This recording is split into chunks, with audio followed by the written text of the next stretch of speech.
Assalamualaikum students, welcome to Funds Academy with lecture number 13.1 second year physics, that's pre-entry test.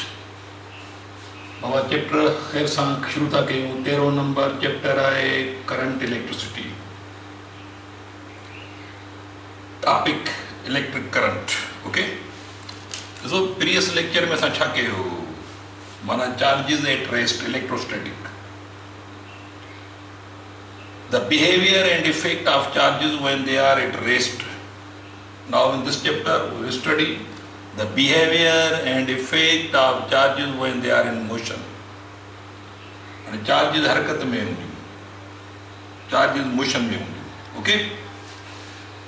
So बाबा, हाणे electric current जो छा concept आहे असां वटि मुख़्तलिफ़ क़िस्म जूं फ़र्ज़ कयो तव्हांखे ख़बर आहे त ही तार आहे मूं वटि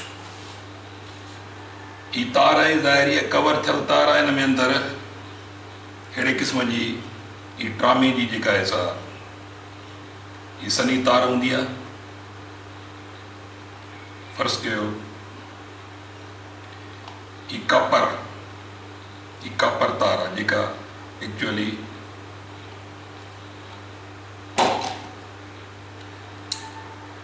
ही कपर तार आहे कापर तार है जेका नज़र अचे थी तव्हांखे त कापर तार एक्चुअली हिन तार मां हिन मथां ही प्लास्टिक जो कवर आहे माना ही प्लास्टिक जो कवर आहे मख़सूस क़िस्म जो इंसुलेटिंग कवर आहे ही तार हिन मां अंदरां मूं जेकी कढी आहे हाणे हिन तार में स्पेशली जेके मेटल्स आहिनि हाणे यादि रखे छॾियो त मेटल्स जो जेके आउटर मोस्ट जेके बाबा शेल्स आहिनि उन्हनि मां इलेक्ट्रॉन्स ये शेल मां इलेक्ट्रॉन ॿाहिरि निकिरी ईंदा आहिनि हाणे इलेक्ट्रॉन जेके शेल मां ॿाहिरि निकिरनि था इहे लूज़ली बाउंडेड हूंदा आहिनि हाणे इलेक्ट्रॉन जेके मेटल्स मां electron outermost shell electron इहे पंहिंजे न्यूक्लियस खां आज़ादु हूंदा आहिनि जिनके चइबो आहे फ्री इलेक्ट्रॉन्स छा सॾिबो आहे हुननि खे फ्री इलेक्ट्रॉन्स पोइ जेकर असां वटि हिकिड़ो तार आहे कंडक्टर आहे हिकिड़ो ही फ़र्ज़ु कयो असां वटि हिकिड़ी तार आहे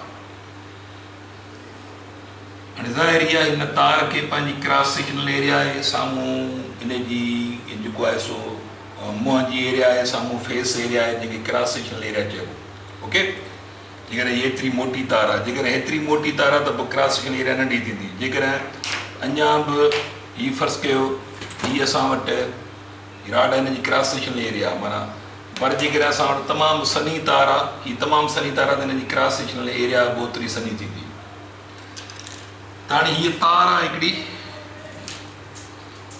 हिन तार में बाबा ज़ाहिर आहे मटीरियल शइ आहे हाणे हिन में जेके फ्री इलेक्ट्रॉन्स आहिनि असां जेके हिकिड़ा बाउंड इलेक्ट्रॉन्स एटम्स वग़ैरह उहे कोन था असां हिते इंडिकेट करायूं असां ही फ़र्ज़ु कयो ही ब्लू डॉट्स आहिनि इहे असांजा फ्री इलेक्ट्रॉन्स आहिनि हाणे इहे फ्री इलेक्ट्रॉन्स हिकु कंडक्टर में तव्हांजे जेकर आसपास में यानी तारूं आहिनि उन्हनि में जेकर फ़र्ज़ु कयो उन्हनि में जेकर बिजली न आहे फॉर एग्ज़ाम्पल त ही फ्री इलेक्ट्रॉन्स कंहिं बि मेटल में तव्हां वटि सिल्वर जी मुंडी पातल आहे तव्हां वटि सोन पातल आहे स्पेशली सिल्वर कॉपर गोल्ड ये अहिड़ा मटीरियल्स आहिनि जिन में ही फ्री इलेक्ट्रॉन जो तइदादु तमामु घणो हूंदो आहे तमामु घणे तइदाद में हाणे इहे फ्री इलेक्ट्रॉन्स बाबा इहे रैंडम डायरेक्शन में इहे यानी इहो हिकिड़ो यानी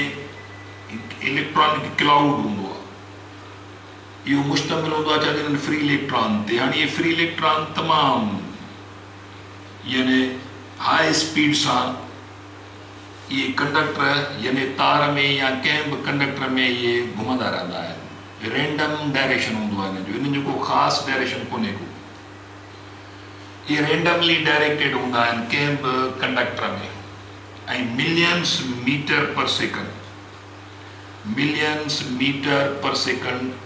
मीटर्स पर सेकंड जी रफ़्तार सां इहे यानी मूव कंदा रहंदा आहिनि रैंडम डायरेक्शन में हिन जी रफ़्तार हूंदी आहे मिलियंस मीटर पर सेकंड में ऐं नेट वेलासिटी छाकाणि जो जेतिरो तइदाद हीअं थो मूव थिए ओतिरो तइदाद हीअं, जेतिरो तइदाद हीअं ओतिरो तइदाद हीअं, जेतिरो तइदाद हेॾे ओतिरो त नेट वेलासिटी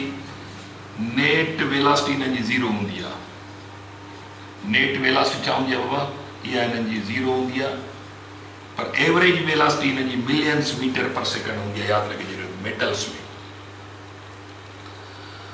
हाणे थींदो छा आहे, इहे जेके फ्री इलेक्ट्रॉन्स आहिनि इहे ई करंट ठाहींदा।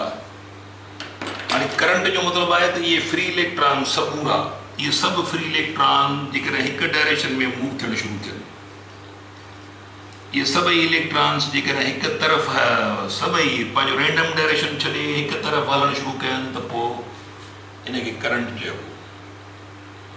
हाणे इहो करंट इस्टेब्लिश थियो आहे त असां कहिड़ो तरीक़ो इख़्तियार कयूं? समूरा इलेक्ट्रॉन एंड ए खां फ़र्ज़ु कयो एंड बी तरफ़ हिक ई तरफ़ इहो हिकिड़ो यानी सभई गॾिजी हिक ई तरफ़ हलणु शुरू कनि। त हाणे उन लाइ इलेक्ट्रॉन खे धिको ॾियणो आहे, इलेक्ट्रॉन खे पुश करणी आहे, इलेक्ट्रॉन खे पोयां हिकिड़ो प्रेशर ॾियणो आहे, हिकिड़ो फोर्स ॾियणो आहे, इलेक्ट्रॉन ते वर्क करिणो आहे असांखे। हाणे उन लाइ सोर्सिस खपनि, माना असां तार जे छेड़नि ते ॾिसो सेल अटैच कंदा आहियूं, बैटरियूं अटैच कंदा आहियूं, जनरेटर अटैच कंदा आहियूं। त हाणे इहे सोर्सिस आहिनि, माना जॾहिं तव्हां सेल अटैच कंदो त इहे रैंडमली डायरेक्टेड इलेक्ट्रॉन हाणे हिकु तरफ़ हलणु शुरू कंदा। सभिनी जो डायरेक्शन बाबा यादि रखी छॾियो त हिकिड़ो थी वेंदो, सभई हिकु तरफ़ हलणु शुरू कंदा त इहो जेको चार्जिस जो मोशन हिकु तरफ़ शुरू थी वेंदो त इनखे तव्हां इनखे इलेक्ट्रिक करंट चवंदासीं। यानी flow of charges in particular direction और motion of charges in one direction. ताणी इहो जेको रैंडम डायरेक्शन छॾे जिन चार्जिस हिकु पर्टिकुलर डायरेक्शन में हलणु शुरू कंदियूं त पोइ हिनखे करंट आहे चइबो आहे। इहो करंट आहे। त basically current it is flow of charges, it is current,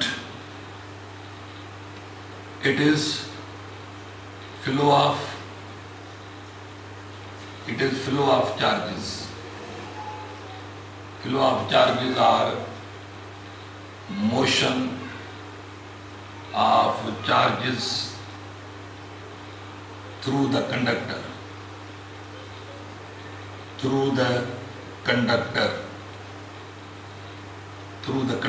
conductor में जेके चार्जिस जो मोशन थींदो रैंडम डायरेक्शन न को वन डायरेक्शन जेको थींदो इनखे चइबो आहे बाबा करंट। ओके, त हाणे ॾिसो करंट जेकॾहिं फॉर एग्ज़ाम्पल हाणे यादि रखे छॾियो त कंहिं बि हिकिड़ो असांजो यानी कंहिं बि यानी असां लोड खे माना जंहिंमां करंट फ्लो थिए हिकु तार खणंदासीं त पोइ तार खे बि कीअं ज़ाहिर कंदासीं हीअ तार आहे त हीअ तार मां जेॾी महिल करंट गुज़रे थो हिन तार मां जेॾी महिल करंट गुज़रे थो त पोइ हिन तार खे असां कीअं ज़ाहिर कंदासीं? त हिन तार में जेकॾहिं फ़र्ज़ु कयो हीअ तार में हिकिड़ो लोड आहे, हीअ तार में बल्ब आहे, फ़र्ज़ु कयो हीअ तार में असां हिते जेकॾहिं फॉर एग्ज़ाम्पल हीअ मां हिते बल्ब हणी छॾियां तार में त हाणे करंट जेको आहे सो यादि रखे छॾियो त हिकिड़ी तार खां इहो करंट वेंदो इहो हिन बल्ब जे सर्किट मां थी वरी ॿी तार मां निकिरी ईंदो। माना इहे इलेक्ट्रॉन वेंदा, इहे इलेक्ट्रॉन हिन बल्ब जे सर्किट मां निकिरी इहे इलेक्ट्रॉन वरी ॿाहिरि निकिरी ईंदा। ओके, हाणे ॾिसो हीअ फ़र्ज़ु कयो असां वटि हिकिड़ो बल्ब आहे। हाणे इहो बल्ब आहे फॉर एग्ज़ाम्पल इन बल्ब जी हिकिड़ो बल्ब आहे ऐं हीअ कंडक्टर आहे, तार आहिनि, ठीकु आहे, हीअ कंडक्टर आहिनि। हाणे हीअ यादि रखे छॾियो त तार मां करंट तॾहिं फ्लो थींदो माना इलेक्ट्रॉन हिकु डायरेक्शन में तॾहिं ईंदा जॾहिं यादि रखे छॾियो जॾहिं सोर्स हुजे, बैटरी हुजे। हाणे बैटरी जी निशानी ख़बर आहे तव्हांखे त बैटरी जी निशानी हीअ आहे, माना हिकिड़ो पॉज़िटिव टर्मिनल हिकिड़ो नेगेटिव। माना असां बैटरी हीअ असां बैटरी अटैच कई आहे। हाणे बैटरीअ में कम करण जी सलाहियत आहे, एनर्जी आहे, स्टोर्ड एनर्जी। बैटरी छा कंदी? बैटरी हाणे तारनि में जेके इलेक्ट्रॉन्स जेके रैंडम डायरेक्शन में आहिनि उन्हनि ते बैटरी उन्हनि ते फोर्स लॻाईंदी, उहे समूरा इलेक्ट्रॉन हिक ई डायरेक्शन में अची वेंदा। हाणे इहो करंट फ्लो थी रहियो आहे, करंट इहो बल्ब जे माना इहो सर्किट मां थींदो, करंट इहो बल्ब जे सर्किट मां थींदो, इहो करंट इलेक्ट्रिकल एनर्जी आहे। माना हाणे हिते बल्ब में इहो जेको करंट जो फ्लो आहे इलेक्ट्रिकल एनर्जी आहे, हिते कन्वर्ट थी वई आहे, हिते लाइट एनर्जी में थी कन्वर्ट थिए। इहो बल्ब आम लॻो पियो आहे, माना इहो जेका इलेक्ट्रिकल एनर्जी आहे करंट जी सूरत में या हाणे लाइट एनर्जीअ में कन्वर्ट थींदी। इलेक्ट्रॉन इहे वञनि था वरी इलेक्ट्रॉन खे इहा बैटरी जेका आहे सा छिके रही आहे। इहा बैटरी वरी इन्हनि खे उमाणी थी, छाकाणि जो बैटरी डिस्प्लेस करे रही आहे इलेक्ट्रॉन खे पंहिंजे नेगेटिव टर्मिनल खां। इहे सर्किट में इलेक्ट्रॉन वञनि था बैटरीअ जे पॉजिटिव टर्मिनल तरफ़। त एक्चुअली जेको करंट आहे इलेक्ट्रिक करंट आहे उहो इलेक्ट्रॉन जो फ्लो आहे। इन इलेक्ट्रॉन जे फ्लो खे इनखे रियल करंट चइबो आहे। हिनखे चइबो आहे इहो रियल करंट आहे जेको इलेक्ट्रॉनिक करंट आहे। एक्चुअली इलेक्ट्रॉनिक करंट, इन इलेक्ट्रॉनिक करंट के रियल करंट जेको हकीकी करंट आहे उहो इलेक्ट्रॉनिक करंट ई आहे, माना इलेक्ट्रॉन जो फ्लो आहे। यादि रखे छॾियो, इहो इलेक्ट्रॉनिक करंट जेको रियल करंट आहे that flows from negative terminal of the battery to positive terminal of the battery. हाणे यादि रखे तो जेॾी महिल इलेक्ट्रॉन रैंडम डायरेक्शन में आहिनि त उनजी स्पीड मिलियन मीटर पर सेकेंड आहे, पर हिते जेका स्पीड आहे करंट जी सूरत में 0.01 मीटर पर सेकेंड।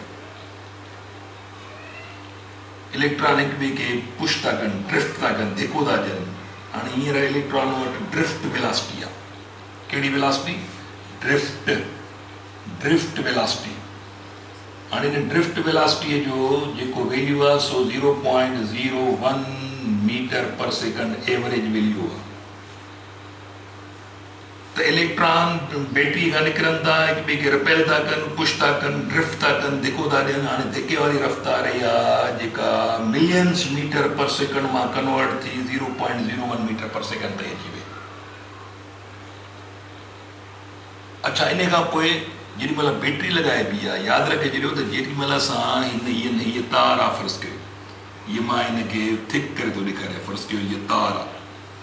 हाणे इहा तार आहे, जेॾी महिल बैटरीअ सां बैटरी जो नेगेटिव टर्मिनल ही पॉजिटिव आहे, फ़र्ज़ु कयो इहा तार जेॾी महिल असां बैटरीअ सां बाबा ॻंढींदा आहियूं, जेॾी महिल असां सोर्स ॾियूं था, सोर्स यानी वोल्टेज सप्लाई था कयूं, त वोल्टेज बैटरी सप्लाई कंदी आहे, वोल्टेज सेल सप्लाई कंदो आहे। हाणे वोल्टेज यादि रखे छॾियो त करंट जो सबबु बनबी आहे वोल्टेज। माना जेकॾहिं वोल्टेज हूंदी जेका माना सोर्स ॻंढिबो, माना असां वोल्टेज था सप्लाई कयूं त इलेक्ट्रॉन फ्लो थींदा था। जीअं बैटरी हणबी आहे त बैटरीअ में यादि रखे जीअं बैटरी हणंदासीं त तार में इलेक्ट्रिक फील्ड ठही वेंदी आहे।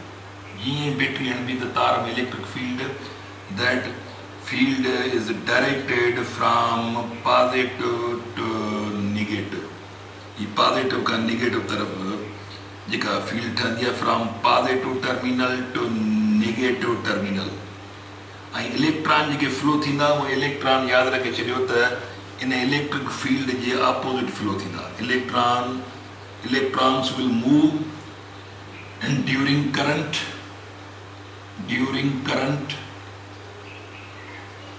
electrons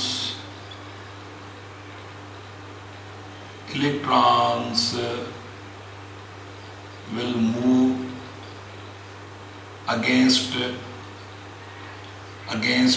electric field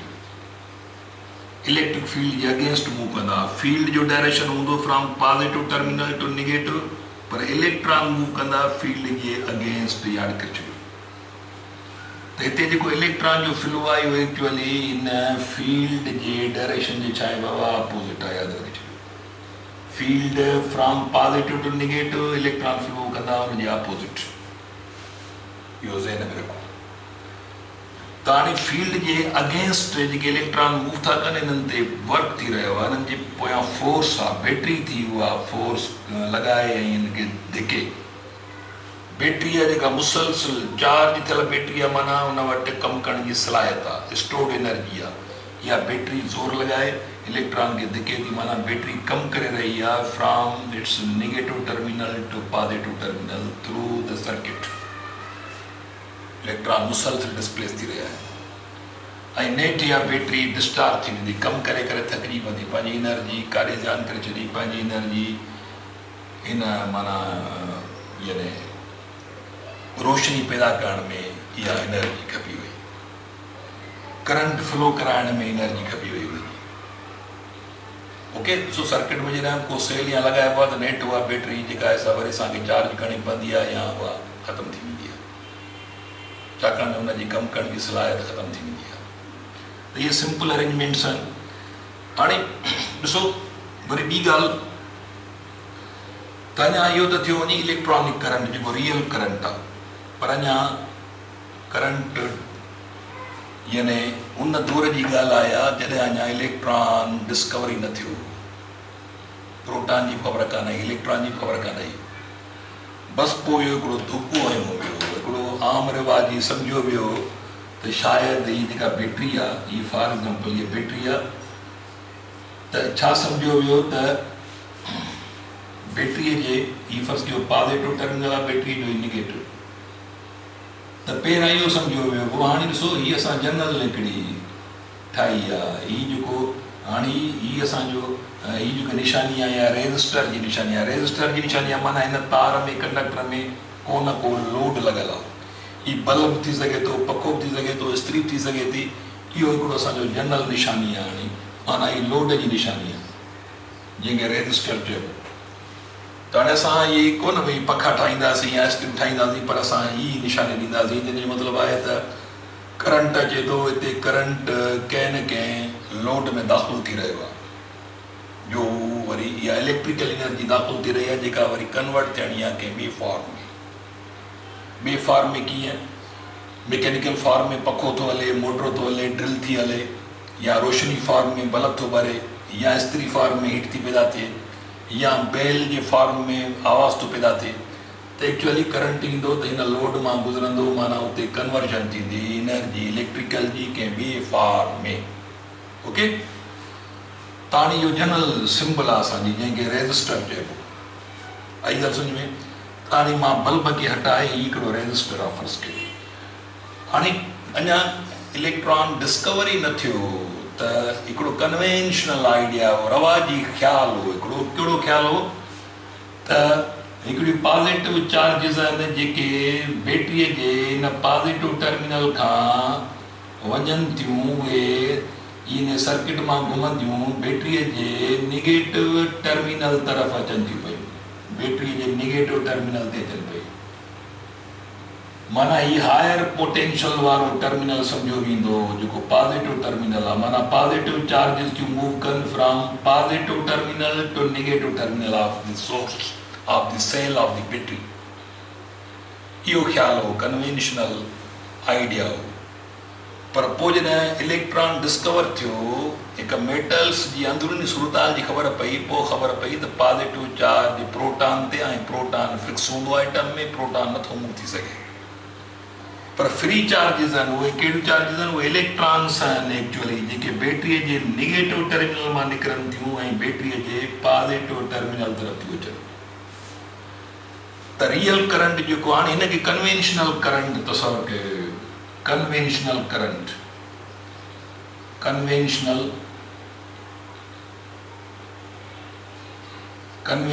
करंट, इहो conventional current actually positive charges जो आइडिया हो। पॉज़िटिव चार्जिस निकिरनि थियूं पयूं बैटरीअ जे पॉज़िटिव टर्मिनल खां, काॾे थियूं अचनि नेगेटिव टर्मिनल तरफ़। त जेको हिसाब किताब करंट जो कयो वियो उहो कन्वेंशनल करंट ताईं, अॼु ॾींहं ताईं कन्वेंशनल करंट खे आज़मायो वेंदो आहे। हालांकि ॻाल्हि त साॻी आहे, पोइ वरी ख़बर पई त जेका चार्ज प्रोटॉन ते आहे साॻी चार्ज इलेक्ट्रॉन ते आहे, उन करे इहे मेजरमेंट जा रूल साॻा ई हुआ, साॻा ई रखिया विया। ताणी ही कन्वेंशनल करंट आहे जंहिंमें आइडिया आहे त इलेक्ट्रॉन यानी पॉजिटिव चार्जिस आहिनि बैटरी जे पॉजिटिव टर्मिनल खां निकिरनि थियूं बैटरी जे नेगेटिव टर्मिनल ताईं। त कन्वेंशनल करंट में बैटरी जो पॉजिटिव टर्मिनल खे हायर पोटेंशियल तस्वर कयो वियो, नेगेटिव टर्मिनल खे लो पोटेंशियल वारो। पर पोइ जे थॉमसन वारनि बाबा इलेक्ट्रॉन जॾहिं डिस्कवर थियो पोइ हक़ीक़त जी ख़बर पई, रियलिटी छा हुई त there is actually current is because of electron. त जेको इलेक्ट्रिसिटी जो बुनियादु आहे, जेको इलेक्ट्रिसिटी जो बुनियादु आहे, उहो एक्चुअली इलेक्ट्रॉन आहे। इलेक्ट्रॉन ई फ्री आहे मेटल्स में, उहो ई मूव थो करे जेॾी महिल हुनखे पुश थी मिले। इलेक्ट्रॉन ई आहे जेको रियल करंट आहे एक्चुअली।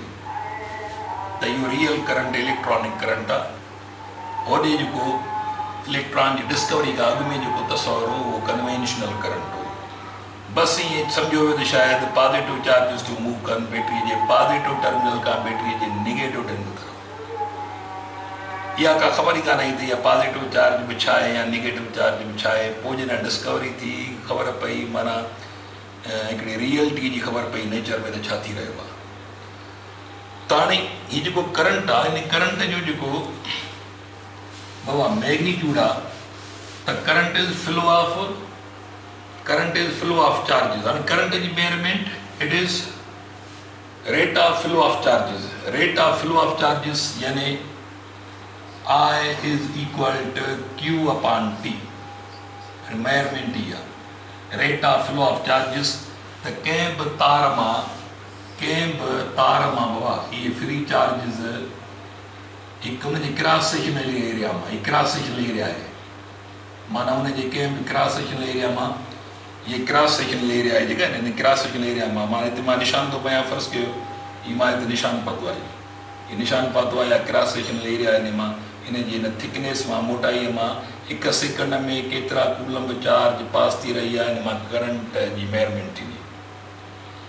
ये हिकु तार जी मोटाई आहे, फ़र्ज़ु कयो हीअ तार जी मोटाई आहे, हिन तार जे हिन क्रॉस सेक्शनल एरिया मां किथां किथां हिकु सेकंड में केतिरियूं चार्जिस पास थी रहियूं आहिनि। हिकु सेकंड में केतिरा इलेक्ट्रॉन, केतिरी कूलम्ब चार्ज पास थी रही आहे, हिन मां ख़बर पवंदी आहे त हिन में करंट केतिरो आहे। ओके, त हाणे ज़हन में रखो त बेसिकली जेको असां प्रॉपर डेफिनेशन ॾींदासीं त rate of flow of charges is called current. Rate of flow of charges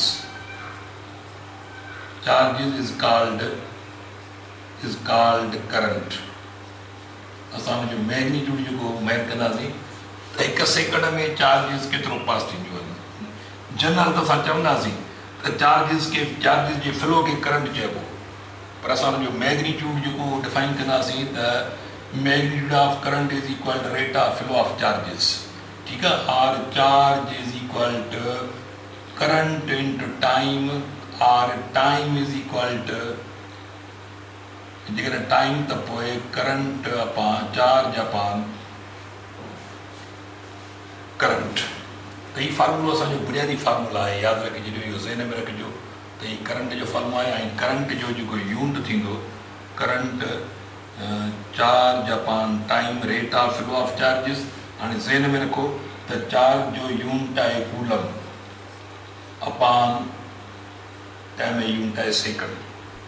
okay, त करंट जो यूनिट जेको थींदो यानी इहो थींदो वञी कूलम पर सेकंड।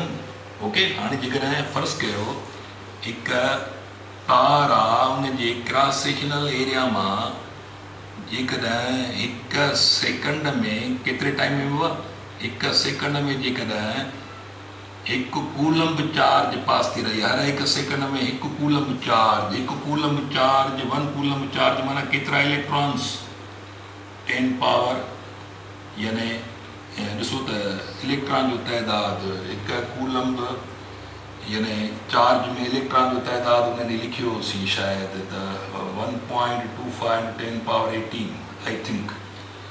उहो कयूं था उहे सो हिसाब किताब। त 1 सेकंड में 1 कूलम चार्ज पास थी रही आहे, इन मतिलबु आहे त हाणे हिन में करंट केतिरो आहे, हिन में करंट आहे, माना करंट जेकॾहिं 1 कूलम चार्ज पास थी रही आहे 1 सेकंड में, त पोइ 1 कूलम अपॉन सेकंड इहो सिर्फ़ु आहे 1 एम्पियर।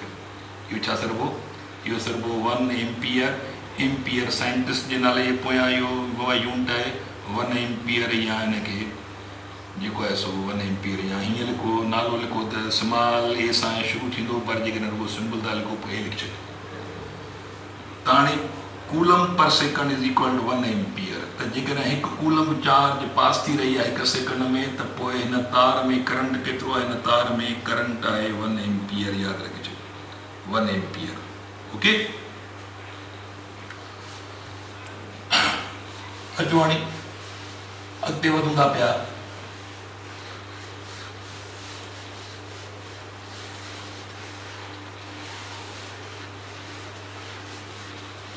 बाबा हिकिड़ा कानून आया। हाणे कानून असांखे टॉपिक जेका आहे सा आहे ओहम्स लॉ।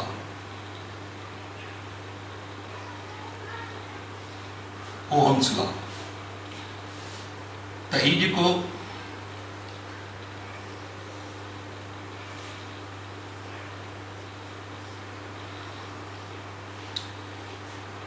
ॾिसो, ही वोल्टेज सोर्स आहे, सेल या बैटरी वोल्टेज सोर्स आहे।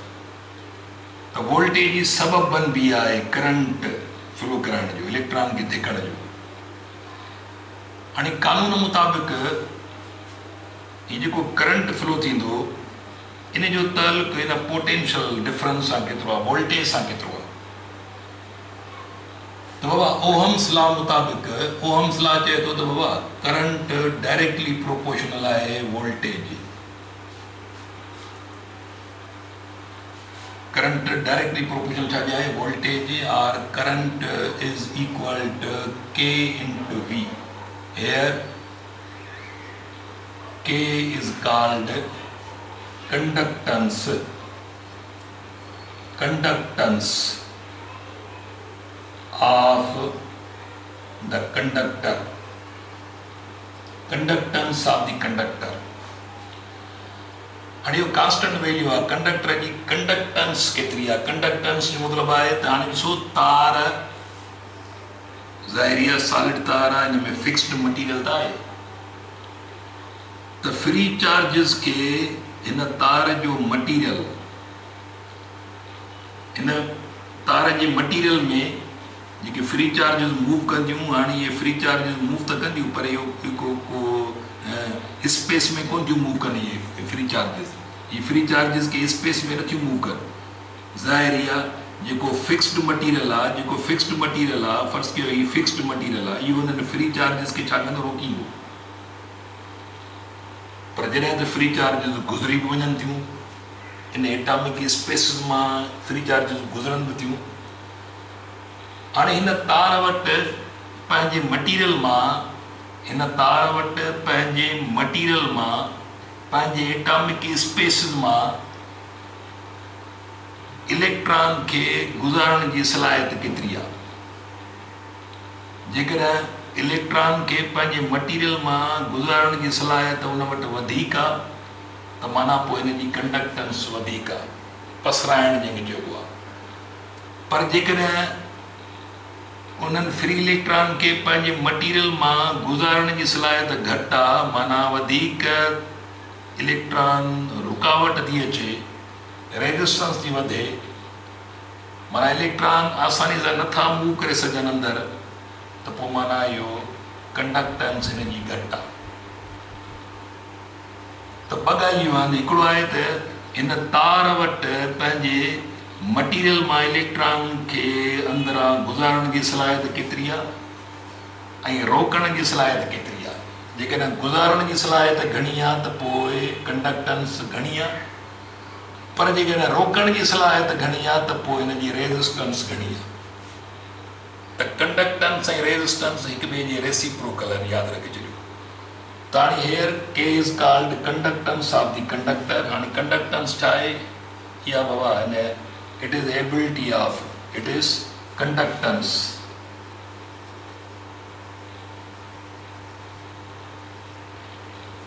It is ability. It is ability of conductor. It is ability of conductor to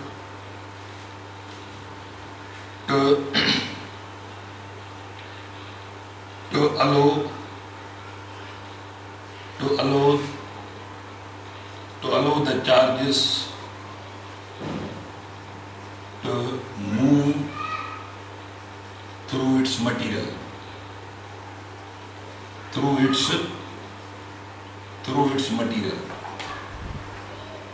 material.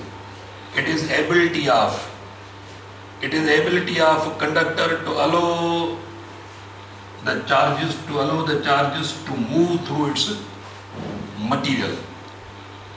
त अहिड़े नमूने सां हिन वटि जेतिरी एबिलिटी वधीक आहे चार्जिस खे अंदरां पंहिंजे मटीरियल मां मूव कराइण जी, त पोइ माना ही गुड कंडक्टर आहे. पुराणी इन ओम्स लॉ जीअं त असांखे ख़बर आहे त इहा कंडक्टेंस जेका बाबा वरी रेसिप्रोकल हूंदी आहे रेज़िस्टेंस जी. त इन ओम्स लॉ खे कंडक्टेंस वारी जेका प्रॉपर्टी उनजी रेसिप्रोकल जेका रेज़िस्टेंस आहे उन रेज़िस्टेंस में रखियो वियो. माना रोकण वारी सलाहियत जेका आहे फॉर्मूला में फाइनल में उनखे माना छाकाणि जो हाणे जेकॾहिं फ़र्ज़ु कयो त मां जेकॾहिं करंट इज़ इक्वल टू के बराबरि आहे रेज़िस्टेंस जे, त पोइ इहो 1/R थी वेंदी इंटू पोटेंशियल डिफरेंस या वोल्टेज, त V is equal to IR. हाणे हिते R जेका आहे R is called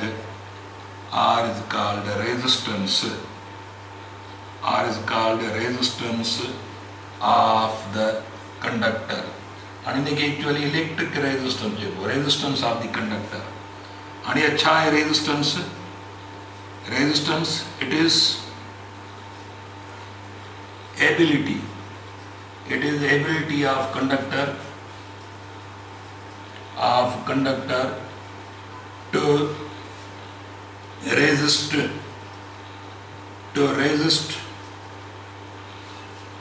resist the motion, या to resist the flow of charges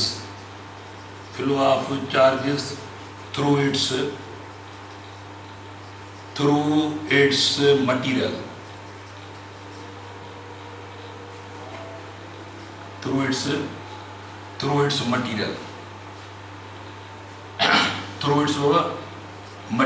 okay.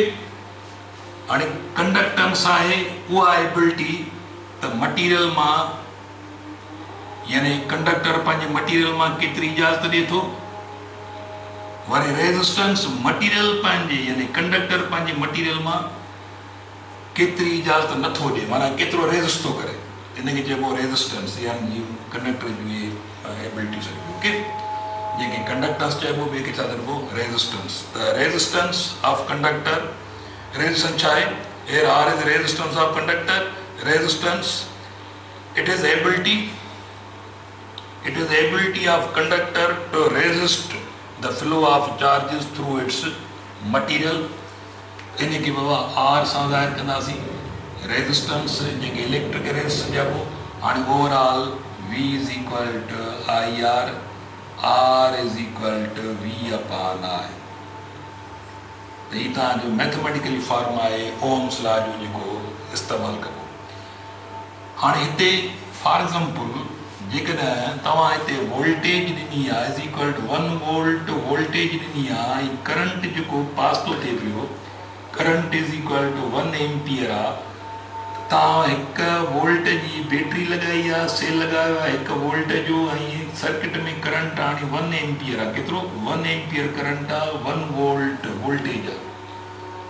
त ज़हन में रखिजो त रेज़िस्टेंस इज़ इक्वल टू बाबा वोल्टेज अपॉन करंट. त रेज़िस्टेंस इहा 1 ओहम सॾिबी. रेज़िस्टेंस जो यूनिट आहे ओहम. ओहम जी निशानी R या त हीअं ओहम कयोसि जॉर्ज साइमन ओहम जे नाले सां. त ओहम जी सिंपल बाय ओहम हीअं लिखी सघो था पिया ताणी रेजिस्टेंस 1 ओम थींदी जेकॾहिं 1 वोल्ट सप्लाई कयो नतीजे में 1 एम्पियर करंट फ्लो थिए त हाणे 1 ohm is equal to 1 volt per ampere यादि रखिजो। त हिक तार में जेकॾहिं हिक तार जे छेड़नि ते तव्हां बैटरी अप्लाई था कयो 1 वोल्ट जी ऐं नतीजे में करंट पास थो थिए हिन सर्किट में जेकॾहिं 1 एम्पियर करंट आहे 1 वोल्ट ॾियण सां त पोइ हिन में जेका रुकावट हूंदी जेका रेजिस्टेंस हूंदी उहा 1 ओहम जी रेजिस्टेंस आहे। त ही ओम्स लॉ जो मैथमेटिकल फॉर्म आहे। हाणे जेकॾहिं असां बाबा यादि रखी छॾियो जेकॾहिं असां ग्राफ कढंदासीं करंट ऐं वोल्टेज जे दरमियान त इहो ग्राफ असांजो छा हूंदो, ग्राफ असांजो स्ट्रेट लाइन हूंदी त डायरेक्ट प्रोपोर्शनलिटी हूंदी आहे वोल्टेज ऐं करंट जी।